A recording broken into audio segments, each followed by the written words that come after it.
Magdasal bago gumawa ng desisyon sa buhay. Ako po si Father Fiel Pareha at ito po ang ating segment, ang Daily Devotion, na kung saan tayo po ay magdarasal, magbabasa at magninilay kasama ng salita ng Diyos sa buong taon. Manalangin tayo. Sa ngalan ng Ama, ng Anak at ng Espiritu Santo. Amen.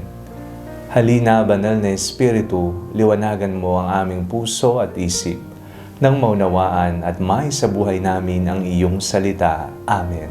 Our Bible passage for today is from the Gospel of St. Luke chapter 6, verses 12 to 16, and I read it for you. Now, during those days, he went out to the mountain to pray, and he spent the night in prayer to God.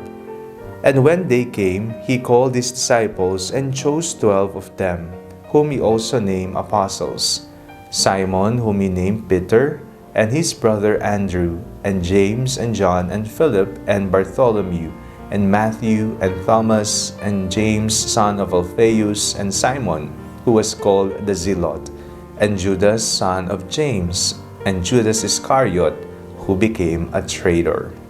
Paano po kayo gumagawa ng desisyon sa buhay? Basta na lamang pumasok sa isip, agad-agad gagawin? O gumagawa kayo ng pananaliksik, pinaplano nyo ng maigi? Papaano po kayo gumagawa ng desisyon? Ang iba po ay gumagawa ng desisyon batay sa kung anong meron sila. Chine-check muna kung anong kailangan, kung ano ang magandang paraan. O kaya naman po ang iba ay nakikipag-usap sa mga taong nakaranas na at naging matagumpay sa landas na kanilang tinahak. Sa ating pong binasang ebanghelyo sa araw na ito, isa pong aral ang iniwan sa atin ng ating Panginoong Jesucristo. Ito po ay ang magdasal bago gumawa ng isang mahalagang desisyon.